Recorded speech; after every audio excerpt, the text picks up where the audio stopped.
Morning టిఫిన్‌కి ఇవాళ idli and coconut chutney prepare చేశాను.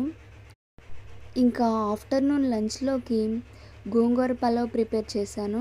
గోంగూర పలావ్‌లోకి కర్రీ వచ్చేసి బటర్ చికెన్ ప్రిపేర్ చేశాను. ఈ గోంగూర పలావ్ చాలా ఫ్లేవర్‌గా ఉంటుంది కాబట్టి బటర్ చికెన్ అయితే పర్ఫెక్ట్‌గా ఉంటుంది. ఈ green rice and butter chicken taste అయితే చాలా బావుంటుంది. గోంగూర పలావ్ అన్నా, గ్రీన్ రైస్ అయినా 2 సేమే. రైస్‌లో గోంగూర వేస్తాం కాబట్టి రైస్ కలర్ ఆటోమేటిక్‌గా గ్రీన్ కలర్‌లో ఉంటుంది కాబట్టి గ్రీన్ రైస్ అంటాము. ఈ రైస్‌లో కలిపిన బటర్ చికెన్ కర్రీలో పీసెస్ అయితే టేస్టీగా అండ్ చాలా సాఫ్ట్‌గా కూడా ఉంటుంది. ఆఫ్టర్‌నూన్ లంచ్ కంప్లీట్ అయిన తర్వాత డిన్నర్‌కి వైట్ రైస్‌లో వేడివేడి టమాటా రైస్‌తో సింపుల్‌గా డిన్నర్ కంప్లీట్ చేశాము. ఆఫ్టర్‌నూన్ కొంచెం హెవీ లంచ్ ప్లేట్ కాబట్టి డిన్నర్ ఇలా సింపుల్ టమాటో రసంతో కంప్లీట్ అయిపోయింది.